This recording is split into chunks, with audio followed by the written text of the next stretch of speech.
दोन भाऊ वेगवेगळे जरी ते संयुक्त एका कुटुंबात किंवा एका घरात राहत असतील तरीही त्यांना स्वतंत्र घर घेण्याचा अधिकार आहे. त्यामुळे हा सुद्धा एक तिसरा अत्यंत महत्वाचा मुद्दा या ठिकाणी कोर्टामध्ये मांडण्यात आलेला आहे. त्यामुळे तीनही मुद्दे जे आज कोर्टात मांडले गेले ते माणिकराव कोकाटे यांच्या फेवरमध्ये जाताना दिसत आहेत. आणखी एक महत्वाची विचारणा कोर्टाच्या वतीनं करण्यात आलेली आहे ती म्हणजे की माणिकराव कोकाटे हे कधीपासून आमदार आहेत, किती वर्ष झाले त्यांना आमदार ते आहेत असा विचारणा कोर्टाच्या वतीने करण्यात आलेला आहे. कोर्टाने आता स्पष्ट केलेलं आहे की माणिकराव कोकाटे यांच्या व्यतिरिक्त इतर दुसरी कुठलीही सुनावणी आज होणार नाहीये. त्यामुळे आज आता जेवढा वेळ कोर्ट चालणार आहे तर पूर्ण वेळ माणिकराव कोकाटे यांच्यावरच आज सुनावणी होणार आहे. कोर्ट दुसरं कुठल्याही हिअरिंग आज घेणार नाहीये, कारण कोर्टाने स्पष्ट म्हटलेलं आहे की माणिकराव कोकाटे प्रकरणात आता वेळ वाढवून दिला जाणार नाही.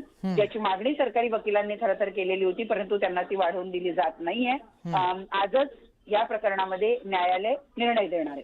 3 युक्तिवादातले महत्त्वाचे मुद्दे कोकाटे यांच्या वकिलांनी आज उपस्थित केले आणि त्यानंतर असं म्हणायला हरकत नाही की सरकारी वकिलांचा युक्तिवाद हा कमकुवत झाला, कमजोर पडला आणि त्याच कारणास्तव त्यांनी वाढीव वेळ मागितली आणि त्यातूनच हे 3 जे मुद्दे आहेत हे गेम चेंजर ठरतील या युक्तिवादाचे आणि कोकाटे यांना दिलासा मिळेल असं म्हणू शकतो आपण प्रणाली. सरी असं दिसतंय जे ज्या पद्धतीने हा युक्तिवाद झालेला आहे किंवा ज्या पद्धतीने या युक्तिवादाचे मुद्दे आलेले आहेत, सरकारी वकिलांचा युक्तिवाद या ठिकाणी कमकुवत पडताना दिसतो आहे. शासकीय यंत्रणेने सुद्धा अनेक ठिकाणी योग्य ते काम केलं नाही असं कोर्टाचं निरीक्षण आहे आणि त्यामुळे जे 3 मुद्दे या ठिकाणी कोर्टात मांडण्यात आलेले आहेत त्या आधारावर आजच्या सुनावणीचा निकाल हा माणिकराव कोकाटेंच्या बाजूनं किंवा त्यांना दिलासा देणारा ठरू शकतो असं म्हणता येईल. कारण सरकारी वकिलांनी जी वेळ वाढवून मागितली आहे ती सुद्धा देण्यास न्यायालयानं नकार दिलेला आहे. मुळातच आपण आता संपूर्ण जो युक्तिवाद बघत होतो त्यामध्ये सरकारी वकील फार कमी बोललेले आहेत, कारण याचिकाकर्त्यांचे मुद्दे महत्वाचे आहेत किंवा त्यांनी याचिका केली आहे. त्यामुळे याचिकाकर्त्यांच्या वकिलांना जास्त वेळ बोलण्याची संधी मिळाली आणि त्यांनी जे मुद्दे मांडलेले आहेत त्या मुद्द्यांवर त्यांनी संपूर्ण जो युक्तिवाद केलेला आहे त्यावर सरकारी वकिलांकडे फारसं बोलायला फार नव्हतं असं आपल्याला दिसून येत आहे आणि त्यामुळे त्यांनी जी वेळ वाढवून मागितली आहे तीही न्यायालयानं न दिल्यामुळे आजचा निकाल हा आतापर्यंत असंच दिसत आहे की माणिकराव कोकाटे यांना दिलासा देणारा ठरू शकतो, पण हा केवळ माझा अंदाज आहे.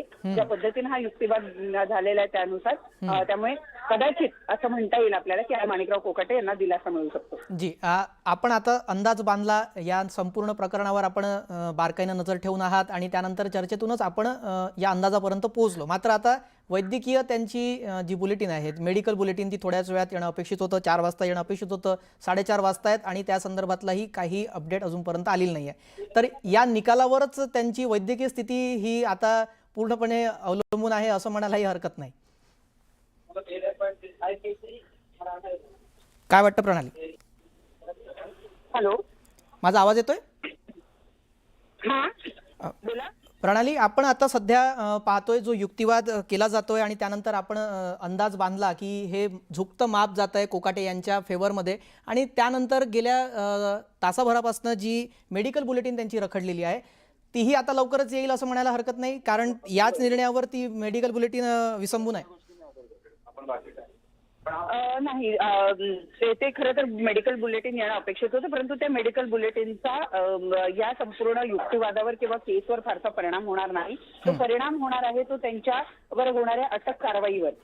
समजा जर त्यांची प्रकृती व्यवस्थित नसेल तर त्यांची अटकेची जी कारवाई आहे ती कारवाई पुढे जाऊ शकते, परंतु दरम्यानच्या काळात जर न्यायालयानं त्यांना दिलासा दिला त्यांच्या अटकेची खरंच गरज आहे का हे न्यायालय सांगेल किंवा पोलीस सांगतील आणि त्यानंतर पुढचा निर्णय होईल किंवा त्यांची अटक सुद्धा टळू शकते. परंतु दरम्यानच्या काळात त्यांचं मेडिकल बुलेटिन सुद्धा अजून आलेलं नाही, त्यामुळं नेमकी त्यांच्यावर त्यांच्या प्रकृती. प्रणाली, मी तुम्हाला 1 मिनिटासाठी थांबवतो. या संदर्भात एक मोठी घडामोड समोर येते आहे. माणिकराव कोकाटेंची एंजिओग्राफी झालेली नाही आहे, या संदर्भात मोठी एक अपडेट आपण पाहतोय. माणिकराव कोकाटे यांच्या वैद्यकीय स्थितीबाबतची आहे. पुढील 10 मिनिटांमध्ये एंजिओग्राफी होणार आहे. सकाळपासून त्यांच्या एंजिओग्राफीबद्दल बातम्या होत्या. माणिकराव कोकाटे यांची एंजिओग्राफी झालेली नाही आहे ही माहिती आता समोर आलेली आहे. माणिकराव कोकाटे यांच्या वैद्यकीय स्थितीबाबतची ही मोठी अपडेट आहे. पुढील 10 मिनिटांमध्ये एंजिओग्राफी त्यांच्यावर होणार आहे अशी माहिती समोर येते आहे. कोकाटे यांच्या शिक्षेवर एकीकडे युक्तिवाद सुरू आहे, सुनावणी सुरू आहे तर दुसरीकडे माणिकराव कोकाटे यांची एंजिओग्राफी झालेली नाही आहे अशी माहिती समोर येते आहे। कारण मेडिकल बुलेटिन येणार होतं 2 वाजता, ते 2चं 4ला झालं, 4:30 वाजता आहेत आणि त्यानंतर आता एक मोठी घडामोड समोर येते आहे, ती म्हणजे पुढील 10 मिनिटात त्यांच्यावर लीलावती रुग्णालयामध्ये एंजिओग्राफी होणार आहे। संकेत वरग आमचे प्रतिनिधी लीलावती रुग्णालयात उपस्थित आहेत। संकेत, काय अपडेट आहेत? नक्कीच श्रेयस, आपण पाहिलं तर सकाळपासून एक अशी चर्चा होती की माणिकराव कोकाटे यांच्यावरती आज एंजिओग्राफी होणार। दुपारी अशी बातमीसुद्धा आली की यांच्यावरती एंजिओग्राफी पार पडली, पण आत्ताच माझं काही डॉक्टरांशी बोलणं झालेलं आहे आणि मला एक 4:32च्या आसपास म्हणजे 2 मिनिटांपूर्वी अशी माहिती मिळाली की माणिकराव कोकाटेंवरती खरं तर दुपारीच एंजिओग्राफी करायची होती, पण ती पार पडू शकली नाही आहे कारण की स्लॉट्स अवेलेबल नव्हते। अर्थात मोठं हॉस्पिटल आहे आणि खूप नियमात बसून इकडे काम केलं जातं, त्याच्यामुळे माणिकराव कोकाटे यांना दुपारी स्लॉट मिळाला नाही आणि पुढच्या 10 मिनिटांमध्ये 4:32ला मला माहिती मिळाली की पुढच्या 10 मिनिटांमध्ये, आणि आता 4:40 झालेले आहेत, त्याच्यामुळे पुढच्या काही 2 ते 3 मिनिटांमध्ये जो स्लॉट अवेलेबल असेल तेव्हा माणिकराव कोकाटे यांच्यावरती एंजिओग्राफी पार पडणार आहे। त्याचा महत्त्वाचा मुद्दा असा आहे की 4 वाजता जे मेडिकल बुलेटिन होणार होतं ते आता कधी होईल ह्याची साशंकता आहे, कारण की जर एंजिओग्राफीच आता पार पडणार आहे त्याच्यामुळे ती एक अर्ध्या पाऊण तासाची प्रोसेस असेल, त्याच्यानंतर त्याचा अहवाल येईल। त्याच्यात जर काही ब्लॉकेजेस सापडले आणि एंजिओग्राफीमध्ये जेव्हा काही ब्लॉकेजेस सापडतात तेव्हा एक असा सल्ला असतो की तात्काळ ही एंजिओप्लास्टी करावी लागते। त्याच्यामुळे आता जे 4 वाजता जे बुलेटिन होणार होतं, मेडिकल बुलेटिन होणार होतं, ते आता डिले होताना आपल्याला दिसतं। आता ते 5-5:30च्या आसपास होईल अशी साशंकता आहे, त्याच्यामुळे आपण थोडीशी वाट पाहावी लागणार आहे की मेडिकल बुलेटिन कधी होतं आहे। पण ही खरं तर एक धक्कादायक बातमी आहे, कारण की तिकडे युक्तिवाद सुरू असताना असा एक अंदाज मानला जात होता की इकडचा जो एंजिओग्राफीचा जो रिपोर्ट असेल तो तिकडे कोर्टात सादर केला जाईल, पण डॉक्टर जर आता म्हणतात की एंजिओग्राफी पारच पडली नाही आहे तर कोर्टात अर्थात एंजिओग्राफीचा कोणताही अहवाल अजून तरी गेलेला नाही आहे। त्यामुळे आता पुढच्या 10 मिनिटात जेव्हा पुढच्या आता 5-1 मिनिटात जेव्हा एंजिओग्राफी सुरू होईल त्याच्यानंतर एंजिओग्राफीच्या रिपोर्टमध्ये नेमकं काय येतं हे पाहणं खूप जास्त महत्त्वाचं असेल।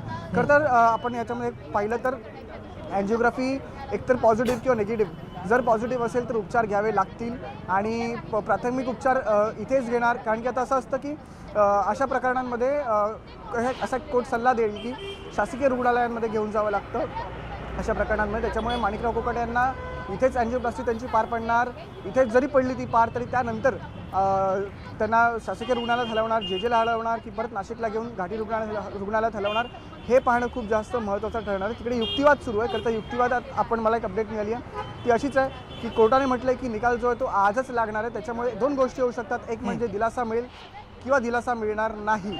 दिलासा मिळाला नाही तर त्यांना अटक होते का हे पाहणं खूप जास्त महत्त्वाचं ठरणार आहे, कारण की जर त्यांची एंजिओग्राफी जर पॉझिटिव्ह आली तर त्यांच्यावरती एंजिओप्लास्टी करावी लागेल आणि ती खूप क्रिटिकल कंडिशन असते, खूप सेन्सिटिव्ह कंडिशन असते आणि अशा कंडिशनमध्ये पोलीस खरंच इथे येऊन अटक करतात का हे पाहणं महत्त्वाचं ठरेल। पण एकंदरीत एक अंदाजा बांधला तर अशा परिस्थितीमध्ये मला तरी वाटत नाही की अटक केली जाऊ शकते, कारण की पेशंट जो असतो त्याची परिस्थिती जी असते खूप नाजूक असते आणि त्याला डॉक्टरांच्या देखरेखीखाली ठेवावं लागतं। मी तुम्हाला जरा थांबवतो आणि तुम्ही आता जो मुद्दा उपस्थित केला त्यालाच धरून पुढचा प्रश्न विचारतो, तो म्हणजे नाजूक परिस्थिती पेशंटची असते, तुम्ही आता उल्लेख केला। माणिकराव कोकाटे यांची खरंच सध्याची मेडिकल कंडिशन नाजूक आहे का? जर नाजूक असते तर